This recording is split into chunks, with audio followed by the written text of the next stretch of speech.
एक समय होता था जब हम राह भटक जाने पर इंसानों को खोजने लगते थे या फिर देखते थे कोई संकेत ही लिखा दिख जाए कहीं ताकि कुछ मदद हो सके। पर जैसे जैसे तकनीक का विकास हुआ, भ्रमण के दौरान रास्ता खोजने का काम गूगल मैप आसान करता गया। परंतु कभी कभी गूगल मैप से भी हम गलत मार्ग चुन लेते हैं। खैर, गूगल मैप तो अब चर्चाओं में है, मगर सोचो जब अंग्रेजी हुकूमत के हुक्मरान भारत पर अपना शासन स्थापित कर रहे थे, तब उनकी नज़रें तिब्बत और पहाड़ी राज्यों की तरफ भी पड़ी थी। परंतु वहाँ की दुर्गम पहाड़ियों में रास्ता खोजना बेहद मुश्किल था। उसी समय उन्होंने भारत के एक ऐसे व्यक्ति की तलाश की जो वहाँ जाकर रास्ता खोज कर उन्हें नक्शा बना कर दे। यही खोज देती है भारत को एक और महान वैज्ञानिक। Hello, welcome. मेरा नाम है शशांक शेखर तिवारी। आप देख रहे हैं द पेपर मैन और आप देख रहे हैं हमारी खास सीरीज इंडियन साइंटिस्ट वॉइस।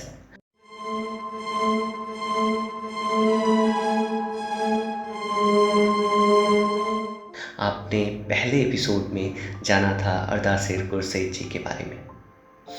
आज एक और महान वैज्ञानिक से रूबरू कराते हैं जिन्हें महापंडित के नाम से भी जाना जाता है, जिन्होंने काठमांडू से लेकर ल्हासा और मानसरोवर झील का नक्शा पैदल दूरी नाप कर बनाया। तिब्बत को विश्व मानचित्र पर लेकर आए, जो उत्तराखंड के मनुष्यारी के मिलम गांव के निवासी थे, जिन्हें महान सर्वेयर पंडित नैन सिंह रावत के नाम से ख्याति प्राप्त हुई। भारत में अपना साम्राज्य स्थापित करने के बाद यह तय था कि अंग्रेजों की निगाहें हिमालय की अपार संपदा पर पड़ेगी। पर यह काम आसान नहीं था।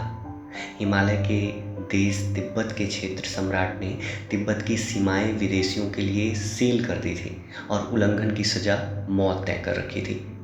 सर्वेक्षण विभाग के कई सूरमा इस दुर्गम क्षेत्र का सर्वे करते हुए शहीद हो चुके थे। अंत में थॉमस मॉन्टेगोमरी को एक विलक्षण उपाय सूझा। क्यों न लामाओं के वेश में भारतीय जासूस वहां भेजे जाएं और इन दुर्गम स्थानों के नक्शे बनवाए जाएं। चुने लोगों के नाक नक्श तिब्बतियों जैसे हों, वो पहाड़ी तौर तरीकों से वाकिफ हों, पढ़े लिखे हों और ज़्यादा तनख्वाह न मांगे। तिब्बत, जो भारत के उत्तर में ट्रांस हिमालयन क्षेत्र के रूप में संसार की छत के प्रतीक के रूप में जाना जाता है, आज भी अनेक भौगोलिक तथ्यों को अपने गर्भ में छिपाए हुए है।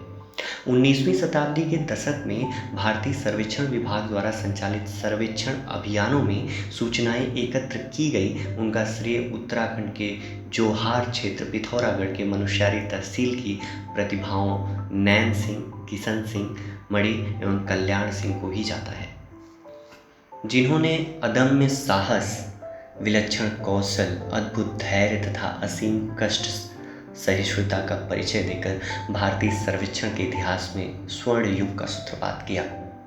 यह सूचनाएं इतनी मौलिक तथा सटीक थीं कि बाद के सर्वेक्षणों में मात्र उनकी पुष्टि ही की गई। नैन सिंह को मूल रूप से अध्यापक होने तथा मौलिक सर्वेक्षण करने के कारण मौलिक पंडित तथा चारों सर्वेक्षकों को पंडित बंधु कहा जाता है।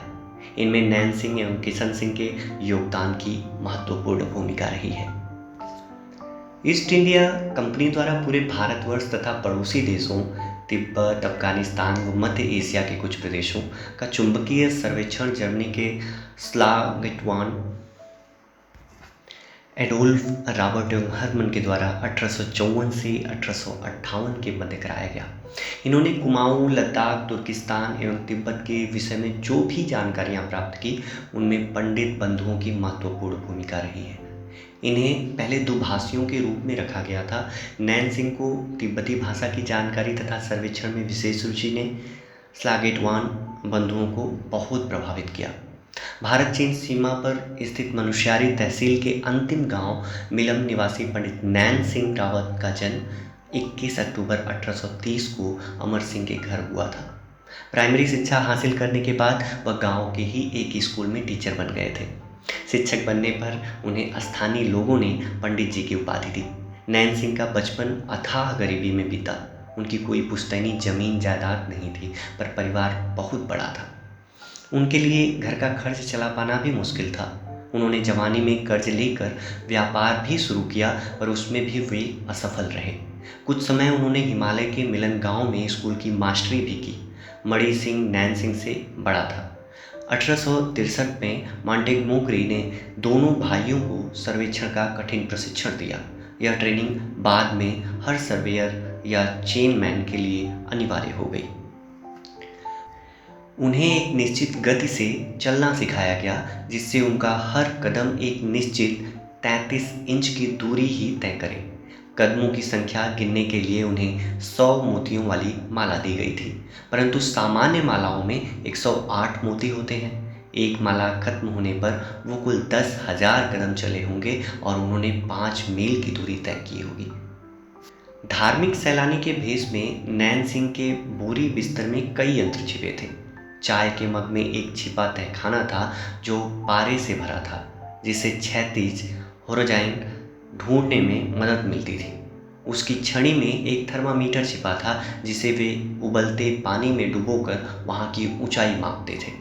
हर स्कूली छात्र जानता है कि पानी उबलने की बिंदु ऊंचाई पर निर्भर करता है, पर सबसे महत्वपूर्ण चीज़ें नैन सिंह की प्रार्थना चक्र में छिपी थी। सामान्यतः प्रार्थना चक्र में कागजों पर लिखे मंत्र भरे होते हैं, जैसे ओम मने पद्म हुमा आदि। आज यह मंत्र लद्दाख से यात्रा करके आने वाले हर यात्री के पास मिलता है, एक माला के रूप में। परंतु नैन सिंह का विशेष प्रार्थना चक्र उनके फील्ड नोट्स दूरियों, नक्शों, ऊंचाइयों के आंकड़ों से भरा था। इन पैदल सर्वेयरों के नाम भी अजीब थे। उदाहरण के लिए नैन सिंह का नाम चीफ पंडित और उसके चचेरे भाई का नाम सेकंड पंडित था। यह विशेष नाम सर्वे करने वालों पर सदा के लिए चिपक गए और बाद में सभी सर्वेयर पंडित के नाम से पुकारे जाने लगे। 1865 में दोनों पंडितों ने अपना पहला अभियान शुरू किया। तिब्बती बॉर्डर पार करते वक्त उन्हें अपना भेष बदलना पड़ा। नेपाल पहुंचने पर दोनों भाई अलग अलग हुए। नैन सिंह ल्हासा जाने के लिए तिब्बत के बॉर्डर की ओर बढ़े। एक व्यापारियों के दल में मिलकर उन्होंने तिब्बत में प्रवेश किया। रास्ते में व्यापारियों ने उन्हें धोखा दे दिया और उनके सारे पैसे लूट लिए। सौभाग्य से उनके सर्वे के उपकरण बच गए, जो एक डिब्बे के झूठे पेंदे में छिपे थे। नैन सिंह ने 1865 की गर्मियों में अपने पुराने किस्म के उपकरणों के साथ ल्हासा में घूमते हुए बिताई। खाने के लिए वो गुजरने वाले लोगों से भीख मांगते थे। जनवरी 1866 में वो ल्हासा पहुंचे और वहाँ एक फकीर जैसे रहने लगे। उन्होंने एक धर्मशाला में कई हफ्ते बिताए। रात के समय वो धर्मशाला की छत से तारों का अध्ययन करते। पानी उबलने के तापमान के आधार पर उन्होंने समुद्र तट से ल्हासा की ऊंचाई का अनुमान 3240 मीटर लगाया। आज नवीनतम उपकरणों द्वारा यह ऊंचाई 3540 मीटर मापी गई है।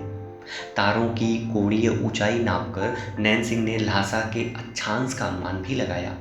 अप्रैल में नैन सिंह अपने सारे उपकरण बटोरकर एक कारवां के साथ वापस भारत लौट आए। कारवां तिब्बत की एक प्रमुख नदी सांगपो के साथ साथ पश्चिम की ओर बढ़ रहा था। एक रात नैन सिंह चुपके से कारवां छोड़कर भाग निकले। फिर उन्होंने उत्तर की ओर बढ़ना शुरू किया और 27 अक्टूबर 1866 को वो सर्वे के देहरादून स्थित मुख्यालय में पहुंचे। नैन सिंह ने 2 और यात्राएं की। 1867 की अपनी दूसरी यात्रा के दौरान उन्होंने पश्चिम तिब्बत का दौरा किया और वहां स्थित प्रख्यात ठोक जालुंग सोने की खदानों को देखा। वहाँ के मजदूर केवल सतह को ही खोद रहे थे। उनका मानना था कि गहरी खुदाई करना पृथ्वी के खिलाफ एक अन्याय होगा और उससे पृथ्वी की उर्वरता कम हो जाएगी। 1873 से 75 के बीच नैन सिंह ने कश्मीर में लेह से ल्हासा की यात्रा की। पिछली बार वो सांगपो नदी के किनारे गए थे, इसलिए इस बार उन्होंने उत्तर का रास्ता चुना। 50 साल तक इस क्षेत्र की ठोस जानकारी का आधार नैन सिंह द्वारा बनाए नक्शे ही थे। अंतिम अभियान का नैन सिंह की सेहत पर बुरा प्रभाव पड़ा। उनकी आंखें बहुत कमज़ोर हो गईं। उसके बाद भी वो कई सालों तक अन्य पंडितों को सर्वे और जासूसी की कला सिखाता रहा। अपने काम में नैन सिंह बहुत पारंगत थे। देहरादून में नैन सिंह के नक्शों के आधार पर बेहतर नक्शे बनाए गए। इस काम को ग्रेट ट्रिग्नोमेट्रिकल सर्वे की स्थापना के बाद अधिक बल मिला। इस विस्तृत सर्वे में शुद्धता से अक्षांश और दक्षांश स्थापित किए गए और फिर धीरे धीरे बिंदुओं के बीच त्रिकोण बनाकर भारत के तटवर्ती और अंदर के क्षेत्रों का पूरा नक्शा बनाया गया। नैन सिंह के काम की ख्याति अब दूर दूर तक फैल चुकी थी। 1876 में नैन सिंह की उपलब्धियों के बारे में ज्योग्राफिकल मैगजीन में लिखा गया। उनके बाद तो बस पुरस्कारों का तांता लग गया। सेवानिवृत्ति के बाद भारत सरकार ने नैन सिंह को बख्शीश में एक गांव और 1000 रुपये का इनाम दिया।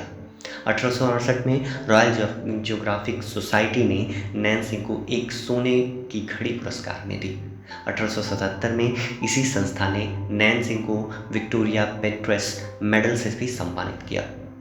मेडल पर यह शब्द अंकित थे, यह वो इंसान है जिसने एशिया के बारे में हमारे ज्ञान को बेहद समृद्ध किया। उस समय कोई अन्य व्यक्ति यह काम नहीं कर सकता था।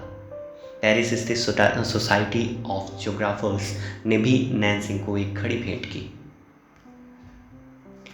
नैन सिंह के द्वारा लिए गए अंकनों में यह भी बताया गया कि किन विशिष्ट परिस्थितियों में सेक्सटेंट को विभिन्न रूपों से इस्तेमाल करके उन्होंने पहाड़ों की चोटियों के सटीक अंकन को प्राप्त किया। ब्रह्मपुत्र नदी के 600 मील लंबे प्रवाह पथ पर नैन सिंह के द्वारा प्राप्त की गई सभी वैज्ञानिक जानकारियों को सूक्ष्म विश्लेषण भी किया गया। मॉन्टेगोमरी प्रशंसा में लिखते हैं, पंडित एक बहुत सटीक सर्वेक्षक है जो कदम से दूरी नाप सकता है और इसी आधार पर दूरी का अंदाजा लगा सकता है। Captain Montgomery superintendent the great trigonometrical survey की अनुशंसा पर ही नैन सिंह, जिन्हें अब मौलिक पंडित के नाम से भी जानते थे, को रॉयल ज्योग्राफिकल सोसाइटी का यह अति विशिष्ट सम्मान मिल सका। सेवेरिन इसे एक छोटे से स्कूल मास्टर के लिए अति विशिष्ट सम्मान मानते हैं, क्योंकि उस समय इस पदक के प्रबल दावेदार अफ्रीका महाद्वीप के महान अन्वेषक हेनरी स्टैनले जैसे व्यक्ति भी थे। अतः स्वर्ण पदक विजेताओं की सूची देखने से स्पष्ट होता है कि नैन सिंह की खोजी व वैज्ञानिक यात्राओं का पिछली सदी के 7वें-8वें दशक में कितना अधिक महत्व था। किशन सिंह ने जो सूचनाएं एकत्रित की और गणना करके निष्कर्ष ग्रेट ट्रिग्नोमेट्रिकल सर्वे को दिए, उनके सटीकपन पर ताजे M.L. बेकर को आश्चर्य से कहना पड़ा कि यह गणनाएं एक महान सर्वेक्षक के अद्वितीय कार्यकाल का चरमोत्कर्ष है।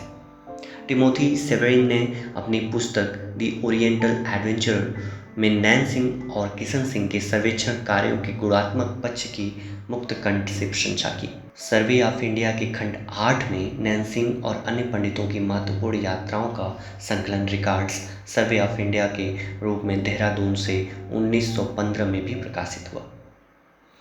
जून 27, 2004 को भारत सरकार ने ग्रेट ट्रिग्नोमेट्रिकल सर्वे में नैन सिंह के अहम रोल के उपलक्ष्य में एक डाक टिकट भी जारी किया। नैन सिंह को काफ़ी बूढ़ी उम्र में भी तमाम सम्मानों से अलंकृत किया गया। आखिर क्यों उसने मात्र 20 रुपये माह पर दुर्गम पहाड़ी इलाकों में 16,000 मील की कठिन यात्रा की? शायद उन्होंने जो कुछ भी किया ठीक ही किया। नैन सिंह ने जो करके दिखाया उसे कभी कोई अंग्रेजी हुकूमत में से नहीं कर पाया। ऐसे ही और महान खोजकर्ताओं और वैज्ञानिकों से रूबरू कराते रहेंगे। काम पसंद आया हो तो सब्सक्राइब करना न भूलें। अपने सुझाव और प्रशंसा से कमेंट बॉक्स को अलंकृत करते रहें। वीडियो अच्छी लगी हो तो एक लाइक ज़रूर करें। धन्यवाद। मिलते हैं जल्दी एक और वैज्ञानिक के साथ।